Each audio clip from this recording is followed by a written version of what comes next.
Di sebuah kerajaan yang besar dan megah, terdapat seorang raja bernama Syahryar. Setelah pengkhianatan istrinya yang sangat dia cintai, hatinya hancur dan dipenuhi kemarahan. Karena kekecewaannya, Syahryar memutuskan bahwa setiap malam dia akan menikahi seorang perempuan baru, dan keesokan harinya perempuan itu akan dihukum mati. Keputusan ini menebar ketakutan di seluruh kerajaan. Suatu hari putri wazir raja yang sangat cerdas dan bijaksana datang dengan satu tekad. Dia ingin menghentikan kebrutalan raja. Dengan keberanian besar, dia meminta ayahnya untuk membiarkan dia menikah dengan raja, meskipun itu berarti menghadapi kematian seperti perempuan-perempuan sebelumnya. Wazir, yang sangat takut kehilangan putrinya, berusaha membujuknya agar mundur. Tetapi Syahrazad tetap teguh. Pada malam pertama pernikahan mereka, setelah raja bersiap untuk tidur, Syahrazad memohon untuk bercerita kepada raja sebelum malam berakhir. Syahryar yang penasaran dengan kecerdasan Syahrazad mengizinkannya. Syahrazad pun memulai kisahnya. Pada zaman dahulu kala, ada seorang pedagang kaya yang sering bepergian jauh untuk berdagang. Suatu hari, di tengah perjalanannya, dia berhenti di bawah pohon besar untuk beristirahat. Sambil duduk, dia makan beberapa kurma dan melempar bijinya ke tanah. Tiba-tiba muncul sesosok jin besar dan menyeramkan, berkata, "Wahai manusia, kau telah membunuh anakku dengan melempar biji kurma itu dan aku akan membalas dendam." Syahryar yang mendengar kisah ini menjadi sangat penasaran. Namun ketika cerita sampai di bagian yang paling menegangkan, Syahrazad berhenti. Raja yang terpikat oleh cerita itu berkata, "Lanjutkanlah, aku ingin tahu apa yang terjadi selanjutnya." Namun Syahrazad menjawab, "Paduka, malam telah larut. Jika Paduka mengizinkan, aku akan melanjutkan kisah ini besok malam." Raja yang penasaran akhirnya menunda eksekusi Syahrazad agar bisa mendengar kelanjutan ceritanya pada malam berikutnya.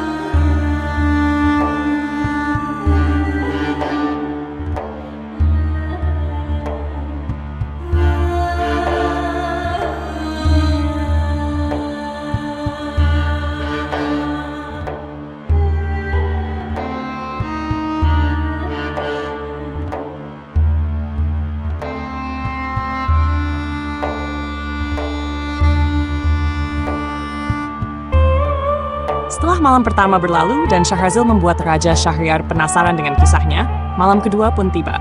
Syahrazad, dengan ketenangan dan kecerdasan yang luar biasa, mulai melanjutkan kisah pedagang dan jin, di mana ia tinggalkan di saat paling mendebarkan. Malam itu, setelah Raja Syahryar memerintahkan Syahrazad untuk melanjutkan ceritanya, adik Syahrazad, Dunyazad, sekali lagi duduk di samping mereka. Dengan penuh rasa ingin tahu, Dunyazad berkata, "Kakakku yang bijak, jika kau tidak keberatan, dapatkah kau melanjutkan kisah yang kau mulai semalam? Aku sangat ingin mendengar bagaimana nasib pedagang itu." Raja Syahryar, yang juga sangat tertarik dengan kisah itu, segera mengangguk. "Ya, lanjutkan, aku ingin tahu apa yang terjadi selanjutnya." Syahrazad mengangguk perlahan dan memulai kembali ceritanya. Kisah pedagang dan jin. Setelah pedagang tersebut diberi waktu 1 tahun oleh sang jin, ia pulang ke rumah dengan hati yang berat. Ia tahu bahwa takdirnya sudah ditentukan. Begitu tiba di rumah, ia memberitahukan kepada keluarganya tentang perjanjian yang ia buat dengan jin. Mendengar hal ini, keluarganya menangis dan meratapi nasib buruk yang menimpa mereka. Setahun berlalu dengan cepat, dan saat hari yang ditentukan tiba, pedagang itu yang merasa bahwa hidupnya sudah mendekati akhir, mempersiapkan dirinya untuk bertemu dengan jin. Ia pergi meninggalkan keluarganya dengan rasa sedih yang mendalam. "Aku harus menepati janjiku," kata pedagang itu. "Jika tidak, jin akan membunuhku dan mungkin juga membahayakan keluargaku." Maka pedagang itu berangkat menuju oasis yang sama di padang pasir, di mana ia pertama kali bertemu dengan jin. Sesampainya di sana, ia menunggu jin muncul untuk mengambil nyawanya. Namun, saat pedagang duduk menunggu, tiba-tiba muncul seorang lelaki tua yang menunggang seekor kijang.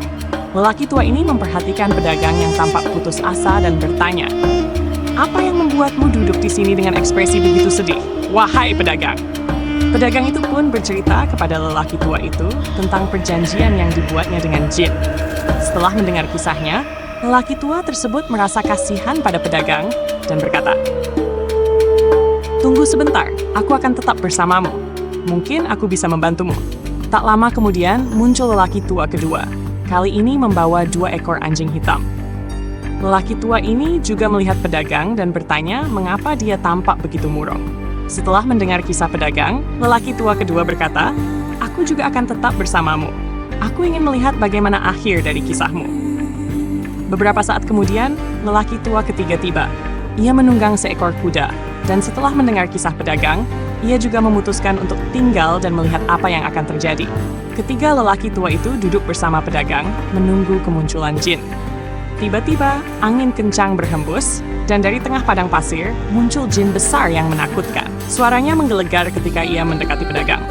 "Di sini kau, manusia. Sekarang aku akan menepati janjiku dan mengambil nyawamu." Pedagang itu gemetar ketakutan. Tetapi sebelum jin bisa menyerangnya, lelaki tua pertama berdiri dan berkata, "Wahai jin yang agung, sebelum kau membunuh pedagang ini, izinkan aku menceritakan sebuah kisah. Jika kau merasa kisahku lebih menakjubkan dari apa yang dialami pedagang ini, maukah kau memberikan sebagian dari nyawanya untuk diselamatkan?" Jin itu, meskipun marah, penasaran dan setuju. "Baiklah, ceritakan kisahmu. Jika aku merasa kisahmu lebih menakjubkan, aku akan mengampuni sebagian nyawanya."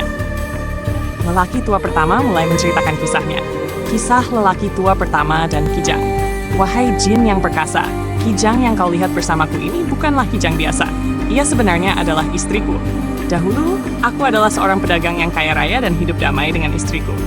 Namun, meskipun aku selalu memperlakukannya dengan penuh cinta dan kebaikan, istriku ternyata tidak setia. Istriku adalah seorang penyihir.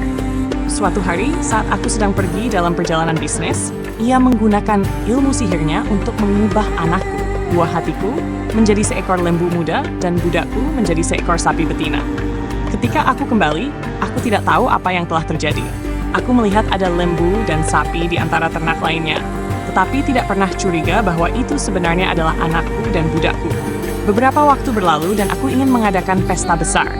Maka aku memerintahkan untuk menyembelih sapi betina untuk jamuan. Namun, ketika aku memerintahkan penyembelihan, sapi itu menangis dan aku merasa tak tega. Karena itu, aku membatalkan niatku. Tapi kemudian aku memerintahkan untuk menyembelih lembu muda. Namun, begitu lembu muda itu dibawa ke tempat penyembelihan, ia juga menangis dengan cara yang menyedihkan. Melihat ini, aku merasa ada sesuatu yang aneh. Aku bertanya kepada gembala yang bertanggung jawab atas ternakku dan akhirnya mengungkapkan kebenarannya. Ia berkata bahwa sapi dan lembu muda itu adalah anakku dan budakku yang telah diubah oleh istriku menggunakan sihir gelap. Dengan penuh amarah dan kesedihan, aku mencari seorang penyihir wanita untuk membantuku. Penyihir itu berhasil mengembalikan anakku ke wujud aslinya, tetapi istriku tidak bisa dikembalikan ke wujud manusia. Sebagai hukuman, aku mengubahnya menjadi Kijang yang kau lihat sekarang. Saat lelaki tua pertama menyelesaikan ceritanya, jin itu tampak terpukau. "Itu adalah kisah yang luar biasa," kata jin. "Aku akan mengampuni sepertiga nyawa pedagang ini. Sekarang, mari kita dengar kisah lelaki tua kedua." Namun, sebelum kisah lelaki tua kedua dimulai, Syahrazad sekali lagi menghentikan ceritanya. "Wahai Raja yang mulia, fajar sudah mulai menyingsing, dan aku harus berhenti bercerita untuk malam ini." Raja Syahryar, yang masih penasaran dengan kelanjutan kisah tersebut, sekali lagi menunda eksekusi Syahrazad agar ia bisa mendengar apa yang akan terjadi pada malam berikutnya. Demikianlah, malam kedua berakhir. Dengan Syahrazad sekali lagi berhasil menunda kematiannya, dengan meninggalkan cerita di titik yang paling mendebarkan, memastikan Raja Syahryar tetap penasaran dan ingin mendengar kelanjutannya.